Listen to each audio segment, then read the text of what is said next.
Now we are going to start with chapter number 17, tenses, perfect and perfect continuous. तो यहाँ पर दो tense के बारे में हम पढ़ेंगे, परफेक्ट और परफेक्ट कॉन्टिन्यूस टेंस के बारे में. Perfect tense show completed actions. तो परफेक्ट टेंस हमें क्या है, हमारा कंप्लीटेड एक्शन जो है वो शो करते हैं, यानी हमारा एक्शन एकदम कंप्लीट हो गया है. Perfect continuous tense show action in progress from a prior point of time. तो परफेक्ट कॉन्टिन्यूस टेंस जो है वो हमें शो करते हैं कि हमारा एक्शन जो है अभी वो प्रोसेस में है, अभी कंप्लीट नहीं हुआ है, अभी उसमें कुछ टाइम है.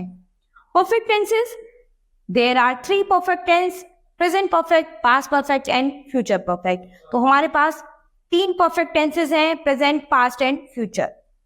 दे शो कंप्लीटेड एक्शंस. तो ये अपने कंप्लीटेड एक्शंस को शो करते हैं. Examples, I have passed the exam, they had left before I came, they have return when you leave in the evening. तो ये आपका क्या है, प्रेजेंट परफेक्ट, ये आपका क्या है, पास्ट परफेक्ट, और ये आपका क्या हो गया, फ्यूचर परफेक्ट. यानी एक्शन जो है आपका तीनों में ही कंप्लीट हो गया है, लेकिन ये प्रेजेंट में हुआ है, ये पास्ट में हो गया था, और ये फ्यूचर में आगे होने वाला है. तो फर्स्ट देखते हैं हम प्रेजेंट परफेक्ट टेंस. तो इसकी आपकी इसमें आप फॉर्म किस तरह से यूज करेंगे, subject plus has have plus past participle of the verb to denote an action just completed. Examples, I have done my work. तो ये आई हमारा सब्जेक्ट हो गया, आई के साथ हम हैव का यूज करते हैं, तो सिंगुलर के साथ हम हैज का यूज करेंगे और प्लूरल के साथ हम हैव का यूज करेंगे. और पास्ट पार्टिसिपल हमारा क्या हो जाएगा, done my work object. Man has return from school to denote a past action with a present effect. तो नेक्स्ट हम देखेंगे, इसमें हम पास्ट एक्शन शो करेंगे जो कि प्रेजेंट के साथ इफेक्ट करेगा. Example, Neha has passed MA. I have met your brother. In the first example, passing MA is a past action. तो फर्स्ट एग्जाम्पल था इसमें MA, passing MA, ये क्या है, आपका पास्ट एक्शन है, but it has the present effect that she has that qualification. लेकिन इसका प्रेजेंट इफेक्ट क्या है कि ये उसकी क्या है, क्वालिफिकेशन है. Similarly, in the second example, meeting the brother is a part action, but it has the present effect that I know him. Here, present perfect and simple past confuse. तो present perfect में और simple past में हम ज्यादातर क्या है, confuse रहते हैं. और किस तरह से कंफ्यूज रहते हैं वो देखेंगे. इन simple past the form of the verb is the second form. तो सिंपल पास्ट में हम क्या यूज करते हैं, हम वर्ब की सेकेंड फॉर्म पर यूज करते हैं इन प्रेजेंट परफेक्ट. लेकिन प्रेजेंट परफेक्ट में हम क्या यूज करते हैं, the past time of action. हम पास्ट टाइम ऑफ एक्शन को कांट बी एक्सप्रेस. तो इसमें जो पास्ट टाइम में जो भी काम हुआ है वो एक्सप्रेस नहीं करते हैं, जबकि पास्ट टेंस में हम क्या है, पास्ट टाइम को इंडिकेट करते हैं. If the past time of action is to be expressed, it should be put in simple past. तो जब कभी भी हमारे किसी सेंटेंस में पास्ट टाइम का एक्शन शो होगा, एक्सप्रेस किया जाएगा, तो वो हमारा सिंपल पास्ट टेंस होगा.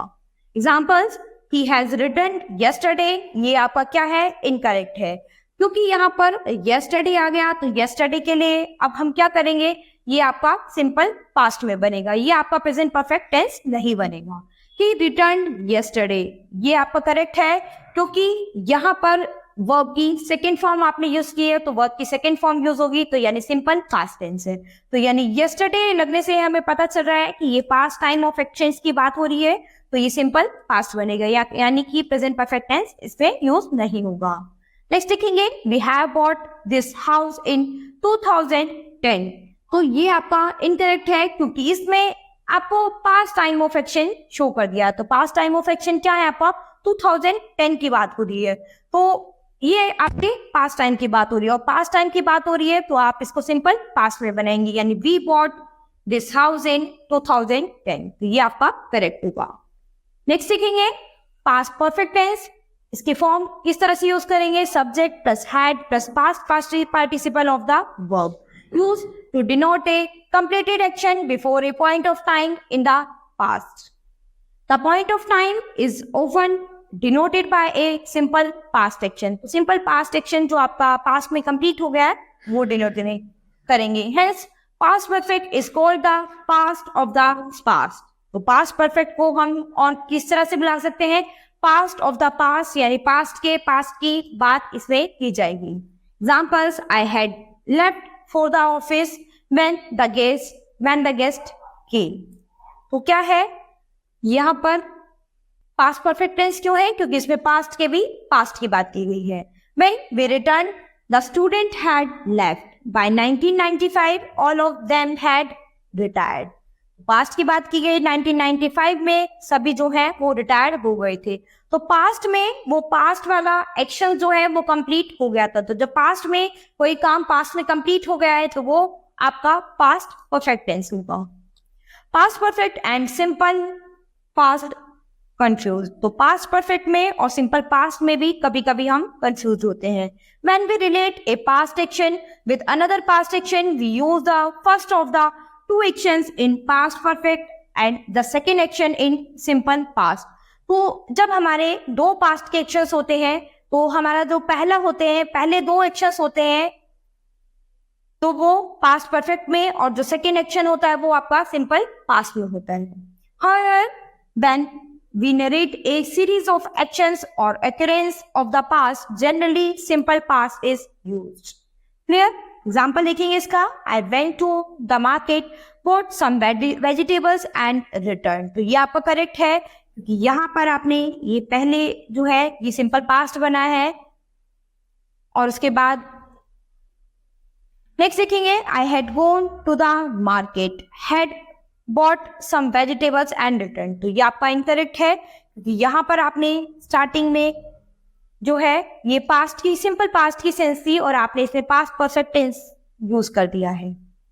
नेक्स्ट देखेंगे फ्यूचर परफेक्ट टेंस। फॉर्म इसकी क्या होगी? Subject plus will shall plus have plus past participle of the verb, use to denote a complete action before a point of time in the future. तो ये किसको denote करता है? वो action जो आपका फ्यूचर में आपका कंप्लीट हो गया है।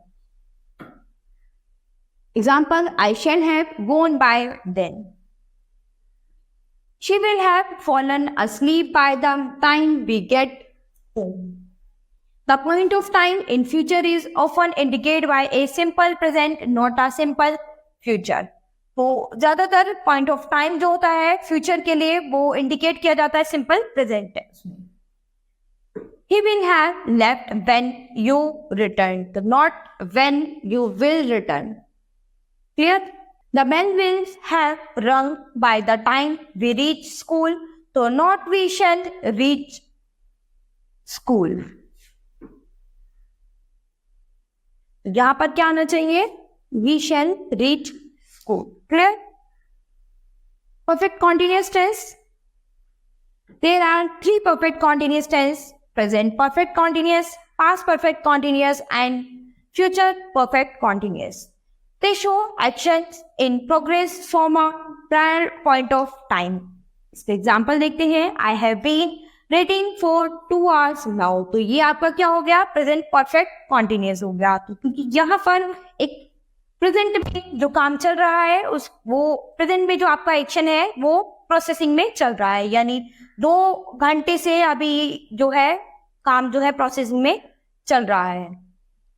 She had been living here for 5 years when I met her। तो ये बता रही है कि वो यहाँ पर पिछले 5 सालों से रह रही है जब मैं उससे मिली थी। तो यानी यहाँ पर पास्ट परफेक्ट कॉन्टिन्यूस होगा क्योंकि पास्ट टाइम की बात की जा रही है और जो है अभी भी वो प्रोसेसिंग में चल रही है। नेक्स्ट देखेंगे, the teacher will have been teaching as for a year by next month end. तो टीचर जो है वो पढ़ा रही है जैसे कि अभी पढ़ा रही है और आगे इस मंथ तक पढ़ाती रहेंगी। तो यानी ये फ्यूचर परफेक्ट कॉन्टिन्यूस की बात हो रही है, यानी काम अभी भी हो चुका है और आगे भी फ्यूचर में भी हो जाएगा। तो ये क्या हो गया? यानी एक्शन जो है आपका फ्यूचर तक प्रोसेसिंग में चलेगा। तो फर्स्ट देखेंगे आप present perfect continuous tense, subject plus has had plus been plus base form of verb plus ing. To denoting present action in progress from a prior point of time. Examples: I have been reading for an hour. I has been raining since morning. तो यहाँ पर क्या है, यहाँ time indicate जरूर होगा आपको, क्योंकि टाइम के से ही, प्रोसेस से ही आपको पता चलेगा कि ये प्रेजेंट, आपका प्रेजेंट परफेक्ट कॉन्टिन्यूअस टेंस है। Use of for and since. तो फोर और सिंस का यूज हम किस तरह से करते हैं? It is customary that either for और since should be used in present perfect continuous tense. तो सिंस और फोर का यूज हम प्रेजेंट परफेक्ट कॉन्टिन्यूअस टेंस में किस तरह से करेंगे? They are used to show the beginning time of the progressive action. Four is used for a period and since for a point of time. तो since जो है वो पॉइंट ऑफ टाइम के लिए आपको इंडिकेट किया जाएगा, यानी सिंस जो है आपका एग्जैक्ट टाइम को शो करेगा, यानी 4 o'clock, 5 o'clock, 6 o'clock, जब आपका टाइम एकदम करेक्ट आपको निश्चित होगा। लेकिन 4 जो है वो टाइम ऑफ पीरियड के बारे में बताएगा आपको कि उस समय की बात है, यानी आपको करेक्ट टाइम इसमें शो नहीं होगा, उस पीरियड की बात की जाएगी। तो करेक्ट टाइम के लिए जो टाइम आपको बिल्कुल इंडिकेट किया है उसके लिए आप सिंस का यूज करेंगे, और जिसमें आपको टाइम मेंशन नहीं है उसके लिए आप 4 का यूज करेंगे। यानी किसी पीरियड की बात की गई है, कल दोपहर, कौन सी कल कौन सी दोपहर आपको नहीं पता, तो उसके लिए आप 4 का यूज करेंगे।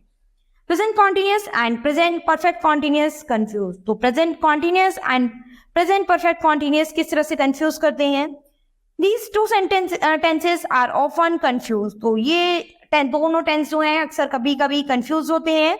If the beginning time of the progressive action is to be mentioned, it should be used in present perfect continuous. Examples: I am living here for 10 years. तो ये आपका क्या है? ये इनकरेक्ट है। I have been living here for 10 years. तो ये आपका क्या होगा? करेक्ट होगा। My friend is waiting since you left. तो ये भी आपका क्या होगा? इनकरेक्ट होगा। My friend has been waiting since you left. Correct. Next देखेंगे पास्ट परफेक्ट कॉन्टिन्यूअस टेंस। तो इसकी फॉर्म क्या होगी? Subject plus had plus been plus base form of verb plus ING. तो जो भी कॉन्टिन्यूअस टेंस होंगे इसमें आपके पास वर्ब के साथ आईएनजी आपका मस्ट है। तो वर्ब के साथ आईएनजी तो आपको लगाना ही पड़ेगा। To denote a past action in progress from a period prior to a point of time in the past. Example देखेंगे इसके। He had been sleeping for 2 hours when I left home.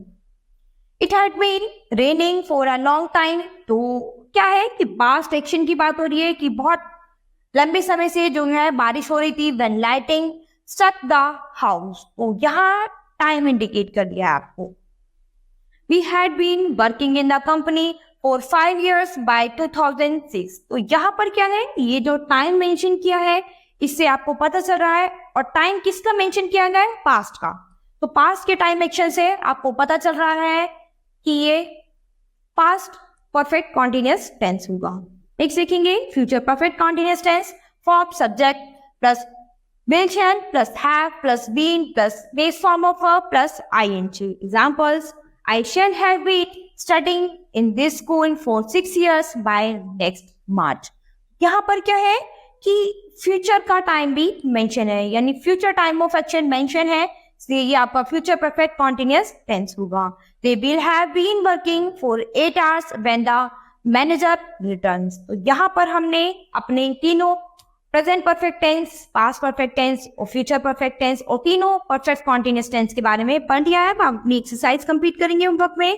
Correct each sentence and re right it in the given space. तो यहाँ पर आपको क्या करना है? इन्हें सेंटेंस को करेक्ट करना है और फिर से दोबारा से रीराइट करना है।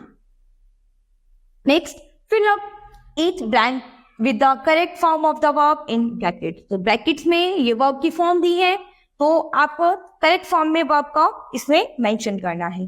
Next, correct each sentence and rewrite in the given space. तो आपको क्या करना है? इनको करेक्ट करके रीराइट करना है नीचे। Next, match the parts in column A with the parts in column B. तो कॉलम ए का कॉलम बी से मैच करना है। तो यहाँ पर बच्चों हमने अपने परफेक्ट और परफेक्ट कॉन्टिन्यूअस टेंस तीनों पढ़नी है। परफेक्ट टेंस भी आपके 3 टाइप के थे, प्रेजेंट परफेक्ट, पास्ट परफेक्ट और फ्यूचर परफेक्ट। और परफेक्ट कॉन्टिन्यूअस भी आपके तीनों टाइप के थे, present perfect continuous, past perfect continuous और फ्यूचर परफेक्ट कॉन्टिन्यूअस। तो सबके बारे में हमने अच्छे से पढ़ लिया है। So student, this chapter has finished. We'll start with the next chapter in the next class.